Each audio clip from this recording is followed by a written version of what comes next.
নমস্কার। আজ আমি আরেকটা রেসিপি নিয়ে চলে এসেছি, ফুলকপি আলুর তরকারি।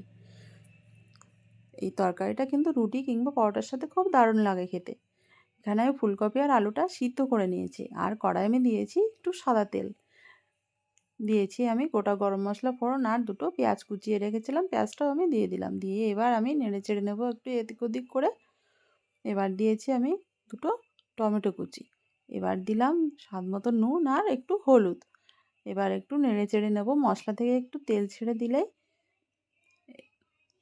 এবার আমি দিয়ে দেবো 1 চামচ শুকনো লঙ্কার গুঁড়ো, আর দিয়ে দেবো 1 চামচ জিরে গুঁড়ো। মশলা দিয়ে আমার তেল ছেড়ে দিয়েছে। এবার আমি দিয়ে দেবো একটু স্বাদের জন্য একটু মিষ্টি। দিয়েছি আমি কাজু বাদাম বাটা। এবার মশলাটা একটু ভালো করে নেড়ে চেড়ে নেব। এবার আমি দিয়ে দেবো একটু মটরশুঁটি। মটরশুঁটিটা দিয়েও ভালোভাবে একটু মশলাটা কষে নেব। এবার আমি দিয়ে দেবো সিদ্ধ করে রাখা ফুলকপি আর আলুটা।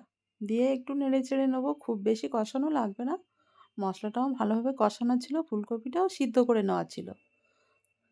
1 বাটি মতন জল দিয়ে একটু 10 থেকে 15 মিনিট রান্না করে নিলেই আমার রেডি হয়ে যাবে ফুলকপি আর আলুর তরকারি। তরকারিটা কিন্তু আমার রেডি হয়ে গেছে।